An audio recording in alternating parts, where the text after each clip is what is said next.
I am a wireless engineer,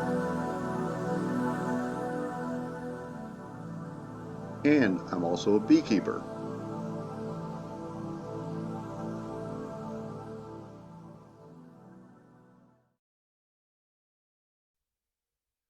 See, I live down here, and I want to be able to remotely monitor my bees who live all the way up here somewhere.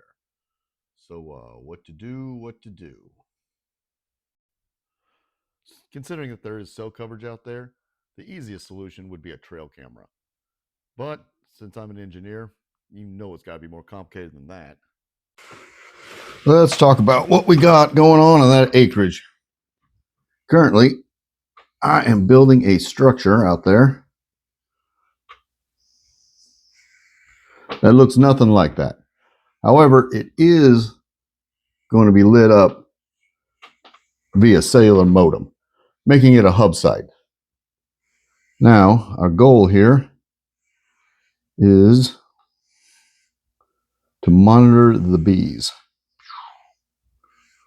Oh, gonna have a stinger. It is a bee. And this is about 250 yards away. Now, an omni antenna is probably going to be subject to free space loss at 250 yards. So we're going to need something highly directional. And we do have a couple of point-to-point radios that can bridge this gap, giving us connectivity to a security camera so we can monitor the bees. All right, let's see what kind of equipment we got for that.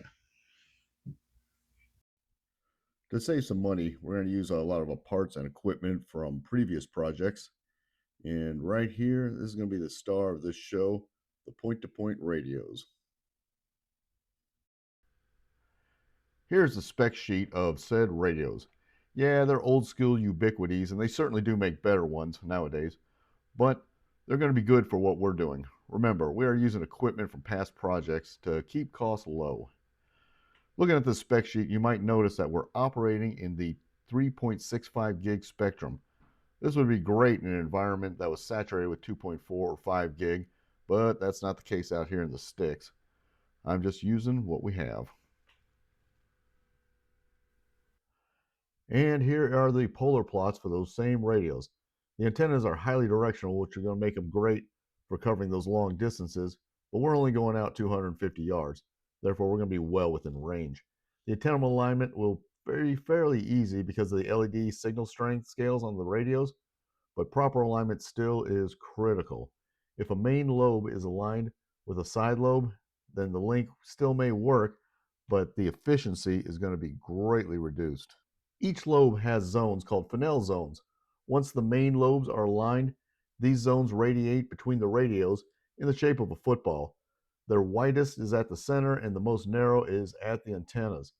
At least 60% of these zones must be obstruction free, and this consideration would be under line of sight, but there's still several other considerations.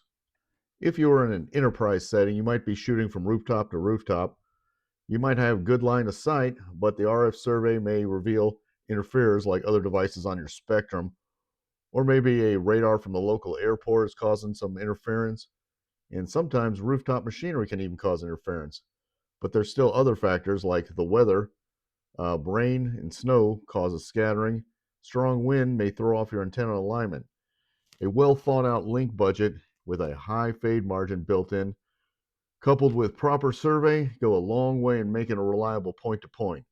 But I've already done that for this setup, and so we're off to our next steps.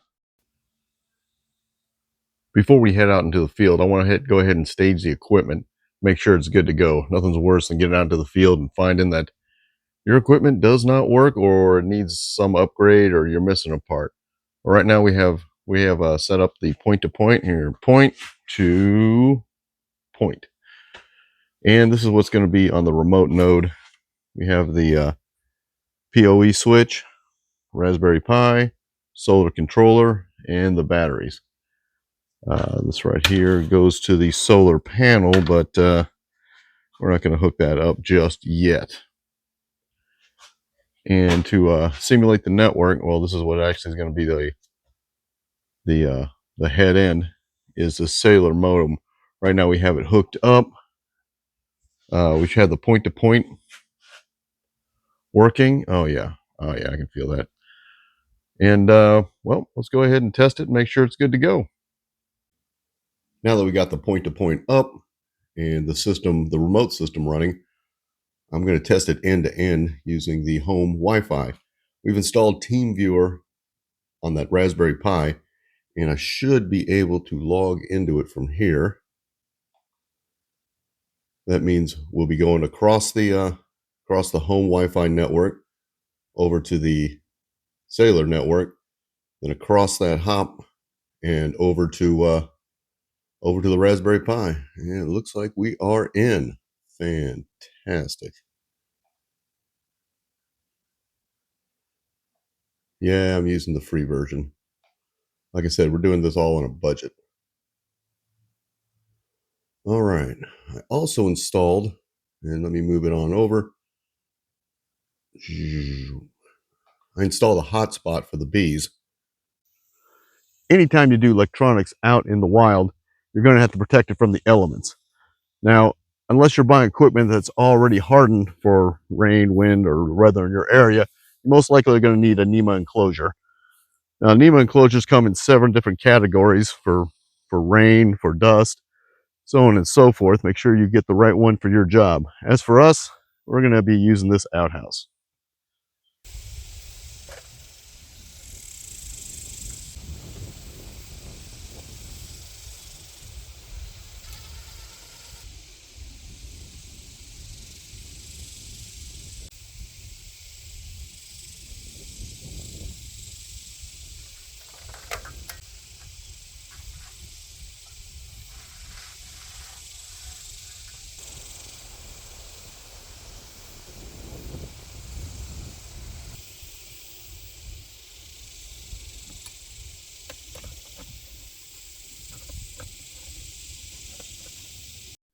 We have the remote site up online and it's ready to go. Now we're going over to the hub site, which is over there somewhere. Yeah, right there, line of sight.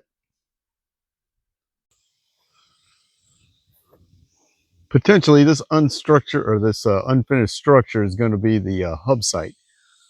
So for experimental purposes only, we're going to go ahead and just mount it up and get this point-to-point operational. All right, let's grab the bug spray and go. I've temporarily mounted it to the structure here. We put some ether with PoE and ready to give it a quick alignment. We've aligned the remote side via the LEDs, and now we're working on this hub site here. And it looks like, I guess you guys can't see it. I put the lights over here. Yeah, there we go. Looks like it's at full power. Let's give this a check and see if this bad boy works. All right, I haven't quite mastered the art of doing this one-handed yet, so please bear with me. Let's see, where are we?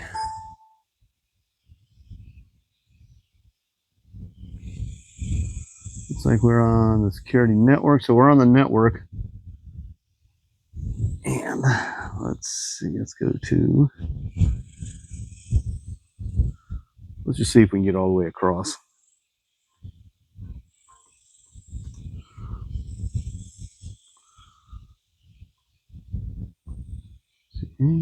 Got one. And looks like it's seeing the Raspberry Pi. That's good news.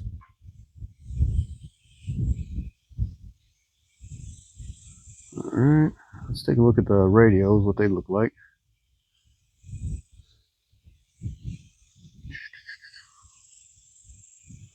That's 192.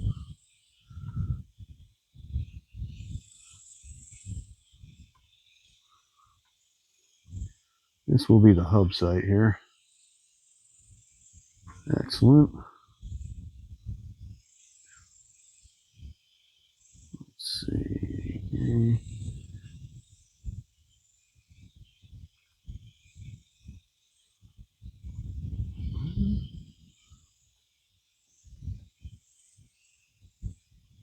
Oh, fantastic.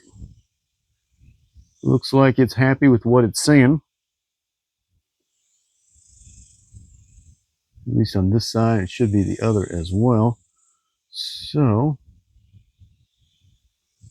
let's see if we can't get to the other side now. Should have looked relatively the same.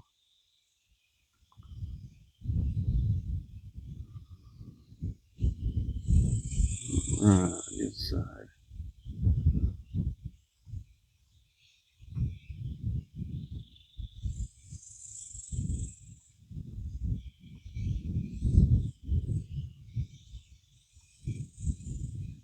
And yep, pretty much the same thing. Really good air quality and capacity with a neg 46. Well, that's great. All right, let's look for the main goal though.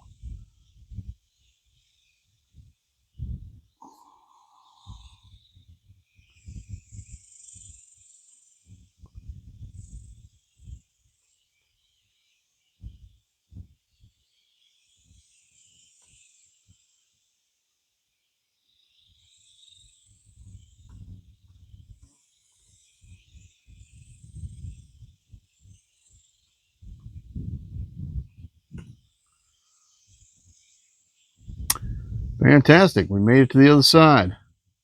At least to that Raspberry Pi.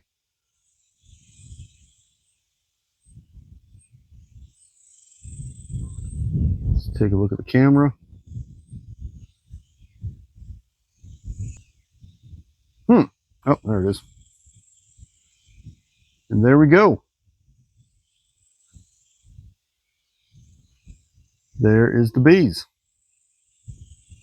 So mission accomplished. Now we have to be able to see this whole thing. What did we accomplish?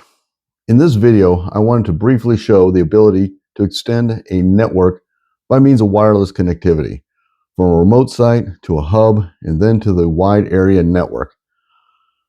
First, we identified what we wanted to accomplish, and I lost my black marker, so we're doing this in green. What we wanted is to be able to monitor the bees remotely. Then we identify how we can get this accomplished. Well, by putting a security camera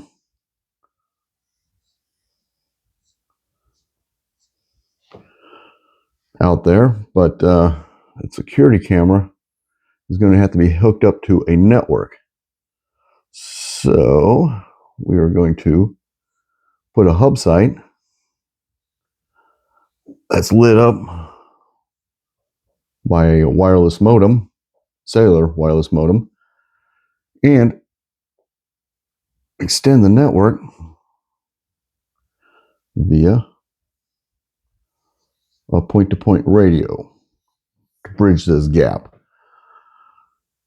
After we figured out how we're going to do this, we then selected the equipment, and mostly it's just equipment that I had, like I said, saving costs and so on and so forth. However, I was asked, why am I using a Raspberry Pi mini computer instead of just going straight to the camera?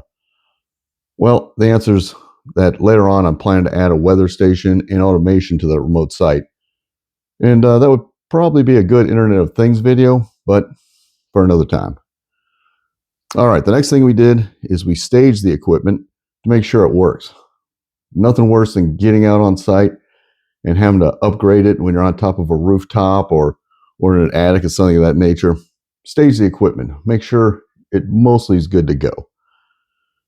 Next thing we did is we went out there and we installed it and tested and validated it. And it seemed to work as advertised. So I appreciate you watching.